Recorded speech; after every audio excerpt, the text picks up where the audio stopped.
البلعوم جزء مشترك بين الجهاز او عضو مشترك بين الجهاز التنفسي والهضمي. بينزل من بعد الفم كده البلعوم اللي مشترك زي ما قلنا، يا اما بينزل الهواء على القصبه الهوائيه او بينزل الطعام على المريء. هو بينقسم الى ماشي؟ طيب لو احنا قلنا تجاويف البلعوم ده بتشترك في رنه صوتك. رنه صوتك غير رنه صوت ماما اللي في البيت واختي التوأم. كل انسان ربنا اداله رنه صوت زي بصمه الاصابع كده، عشان كده في بنوك بره دلوقتي بيعتمدوا على رنه ايه؟ على رنه الصوت، لان كل واحد فينا ليه جهاز رنين مختلف. يبقى ايه هو جهاز الرنين؟ تجاويف البلعوم. البلعوم عضو بيعدي على الفم وورا الحنجره وورا الانف، يبقى تجويف البلعوم الانفي والفم والحنجره، وكمان تجاويف الفم وتجاويف الانف. كل ده بيديني رنه مميزه لصوتي انا، رنه مميزه لايه؟ لصوتي انا. طيب وايه كمان؟ يبقى الصوت، الهواء طلع خلى السماء الصوتيه اتحركت، طلع الصوت خد الرنه بتاعته، وبعد كده هيبتدي يتشكل على اعضاء النطق ايه؟ والكلام. على اعضاء النطق ايه؟ والكلام. طب نشوف كده، نقرب شويه من الجهاز الكلامي. قبل كمان ما نعرف المخارج، لو احنا قلنا المفروض نبدا الجهاز الكلامي من تحت لفوق عشان الهواء والصوت طالعين اهو، بس تعالوا معلش نبداوا من بره مش من جوه عشان نقرب المفهوم هنا شويه، وبعد كده نرجع نجيبه من ايه؟ من جوه. اول نبدا من بره بايه؟ بالشفاه، البوابه بتاعتنا اهي. يبقى اول عضو هنتكلم عنه هو الايه؟ الشفاه. طيب دخلنا شويه السنان. السنان ايه؟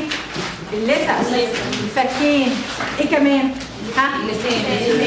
اللسان، سقف الحلق الايه؟ صلب، اللي فوق اللسان على طول ده مقوس العظمي اسمه سقف الحلق الايه؟ الصلب. طب نبعد بعيد شويه، سقف الحلق الرخوي، كلنا نرجع لساننا ورا، كلنا جبنا الجوانتيات النهارده والقبض عشان هنشوف عملي دلوقتي. كله غاسل سنانه؟ ماشي. دهنا الايه؟ سقف الحلق الرخوي. نازل منه اللهاب، نازل منه ايه؟ اللهاب، ونزلنا على الحلق وبعدين الجوف، تطلع منه حروف المد. تاني نقول عشان هنتكلم على كل عضو الاضطرابات اللي ممكن تصيبه، ازاي انا اعمل تدريبات، ازاي انا اعمل ايه؟ تدريبات. فنركز قوي بقى، النهارده يوم التركيز العالمي.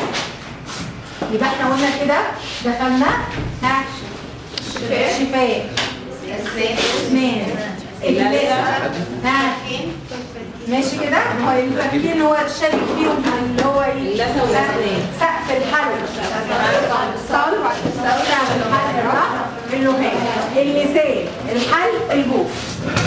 صح كده؟ ها؟ ملاحظين ايه هو جهاز النطق والكلام؟ حد ما وصلوش المفهوم؟ الصوت طلع اهو مع الرنه ابتدى يتشكل. طيب نيجي نقرب شويه من المفهوم ده ونقول، محدش كده لاحظ حاجه حاجات؟ حد كده مبتدئ يسالني كده، انت قلت اللثه، هي اللثه بتشترك في الكلام؟ انت قلت السنان، هي السنان بتشترك في المخارج؟ ربنا سبحانه وتعالى جعل كل عضو ليه مهمه معينه. وناخد اللثه اللي انتوا بتستغربوا، عارفين اللثه ليه شكلها مزجزج؟ لو انت عملته كده ليه مش فلات كده بالشكل ده بالذات؟ عشان تساعد على انتشار الهواء في بعض المخارج. فكل عضو ربنا خلقه بالهيكل المعين ده او بالصوره المعينه دي عشان تساعد في خروج مخرج معين، تشترك مع عضو اخر في خروج مخرج معين. هي حساسه ليه؟ نعم حساسه ليه؟ هي حساسه ليه؟ تلاقيك عشان بتاكل بس حاجه متلجه ولا حاجه حراقه. طيب هنبتدي نعمل اي عضو داخلي بيبقى حساس اكتر. ربنا سبحانه وتعالى لما ادانا الاعضاء الخارجيه يحميها الجلد، لكن اللي بيحمي الاعضاء الداخليه مش جلد، ده غشاء، صح؟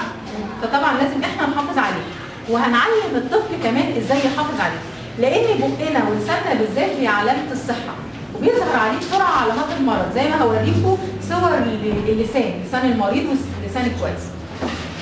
ده الجهاز الكلامي. حد يعني كده يقول لي بسرعه مكون من ايه؟ او ها لقط في دماغنا ايه؟ اتفضلي قبل ما نخش في كل عضو بقى بالتفصيل.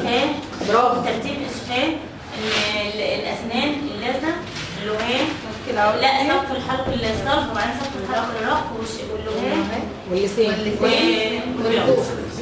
بالعوم ما قلتش بالعوم لا الحجامه انتوا ممتازين على فكره، انتوا حد ممتاز. انا شايفه ان انتوا حد ممتاز، بس نمشي سنه لا بجد مش ممتازين، بالعكس انتوا دفعه ما شاء الله عليكم يعني. حاسه ان انتوا عايزين تتعلموا. مين حاسس انه عايز يتعلم؟ كلنا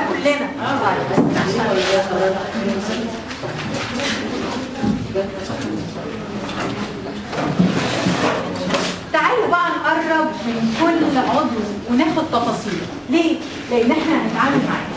انا عشان اطلع مخارجي بصوره سليمه، عشان اقول كا والرا وما وفا وعا، عشان اتكلم كلام الناس فاهمينه، لازم يحصل ايه بين الجهاز الكلامي ده؟ مخارجي تطلع سليمه، لازم جهاز النطق والكلام بتاعي يبقى سليم، ومش بس كده، انما في تناسق ومرونه وتفاعل. لازم اعضاء يبقى بينها ايه؟ تناسق ومرونه وتفاعل عشان المخارج تطلع سليمه. انت بقى دورك ان انت تقيم جهاز النطق والكلام وتجيب الثلاث حاجات دول، وكمان تعرف كل مخرج بيطلع منين عشان تجيب المخرج اللي بشطارتك هيبقى مخرج سليم، وبعد كده هيبقى كلمه سليمه، وبعد كده هيبقى جمله سليمه وكلام سليم. طب انا عشان اجيب ده لازم اعرف صفات كل عضو، ايه الاضطرابات اللي ممكن تصيبه، ايه تدريبات كل عضو اللي انا بعملها.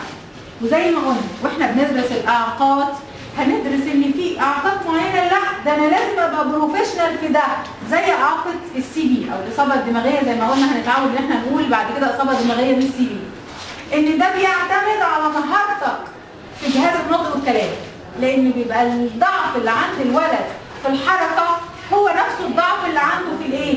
في جهاز النطق عباره عن عضلات وعضلات التفكير نفس الحكايه، فبيبقى محتاج منك مهاره التدريبات. بعض الولاد اللي عندهم مشاكل في اللدغات او في الحذف والابدال، اللي عندهم ضعف في المخارج، اللي مش عارفين يجيبوا المخارج، برضه محتاجين تدريبات من حضرتك لاعضاء النطق والكلام. بعض المخارج زي الكاف والقاف والجيم محتاجه ايد حضرتك تتحط او الخافض في بق الطفل عشان تعرف تطلعهم، ده اللي هنعمله النهارده. اذا مهارتك في الجهاز الكلامي هو اللي هيخليك فعلا بروفيشنال في الاضطراب ده.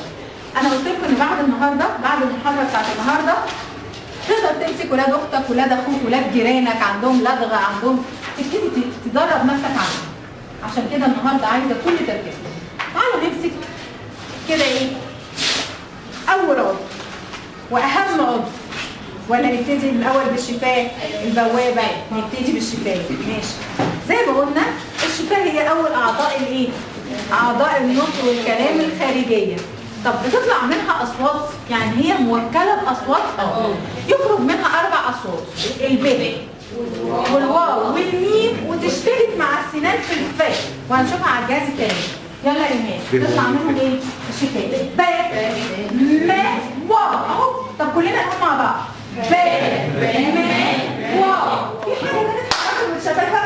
حاسس ان لسانك ايه؟ ما عملش اي مجهود. طيب طب قولوا فاء، يبقى بيطلع من الشفاه 4 اصوات. طيب الشفاه ممكن يا ترى ايه عيوب الشفاه اللي ممكن تعطل لي المخارج دي وما تجيبليش زي ما قلنا الايه؟ السلاسه والمرونه والتفاعل اللي انا بدور عليهم عشان المخارج تبقى سليمه. الشفاه الارنبيه، برافو عليك. عارفين شكلها؟ ياخد صور ليها كتير جدا في المدرسه، يكون في شق في الشكل بنسميها الحاجه كل مشروع، فعشان كده سمت انها الشفه ايه؟ الارنبيه. شق الشفاه ده كله بيتولد الطفل ايه؟ دي. طيب لو انا شفتي مشروع، تفتكروا ان انا ممكن اقول كده و ب ما ممكن؟ فهيبقى في ايه؟ في اضطراب. طيب دلوقتي بقى الحمد لله مع التطور زي ما ناخد مع الخلف بقى في عمليه وعمليه تجميل والدنيا بس برضه معينه.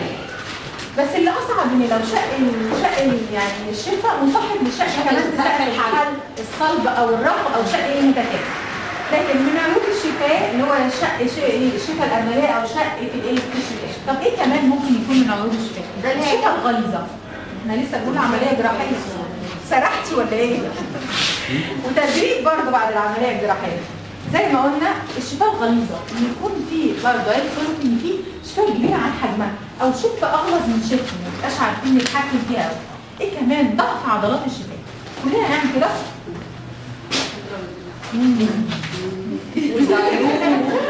ماشي كل ايه؟ عضلات. لو في ضعف في عضلات الشفاه انا دراعي سليم 5 صوابع وكوع وكتف بس ما اقدرش اعمل كده. ما اقدرش اشيل حاجه تقيله مع الارض مع انه سليم. انا شفايفي سليم. تيجي تقول للطفل اعمل ما يعرفش. انا مع ان كده ما يعرفش مش قادر يتحكم في العضلات. ما شغلهاش قبل كده. يبقى انت مهمتك تعمل ايه؟ هشغل العضلات. تدريبات بقى. يبقى انا لما الاقي الطفل عنده مشكله في الحروف الشفويه اول ما افكر في ايه؟ الشفاه اللي بيخرج منها الحروف دي الشفاه. يبقى بحبة تدريبات ومرونه وسلاسه وتفاعل اقدر اجيب المخارج دي بايه؟ بسهوله. لو انت دلوقتي هلبس الجوانتي وهلعب في بق حضرتك هتبقى فرحان بيا ولا مضايق؟ مش كده؟ عشان كده لازم يكون عندك فن. زي استاذ ونيس امبارح ما قال انا جربت وحسيت ان انا نجحت. مجرد انه ادى للولد معزز وقعد يخليه يتكلم معاه الولد ابتدى يتكلم ويتفاعل ويحاول يوضح كلامه. نفس الحكايه اللي انت بتعملها.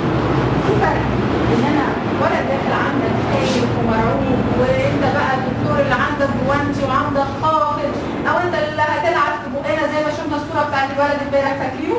لو ايه؟ لما شفت الصوره بعد كده لا طيب عملنا اعمل ايه؟ ببتدي بالمصاص. انا شخصيا المصاصات ما بتتقدرش من شنطتي ولا من درج مكتبي، صح يا اسماء؟ كل يوم وانا طالعه اجيب علبه مصاص. ليه؟ انا بالمصاص بعرف اقيم حاجات كتير جدا، حتى قبل ما احط ايدي او الخافض في بقي. في فرق بين ان انا احب الطفل واخليه ما يخافش مني من الاول ومن ان انا اجيب له حاله رعب كذا.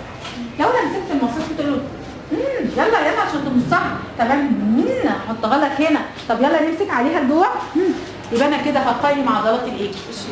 الشفاه. يبقى اتاكد العضلات شغاله ولا مش شغاله. طب فيها مشكله انا حاسس ان في ضعف في العضلات او حتى الطفل ده كان عنده شق في الشفه او عنده شفه ارنبيه وعمل العمليه وبعد العمليه برضه بنحتاج للتدريبات دي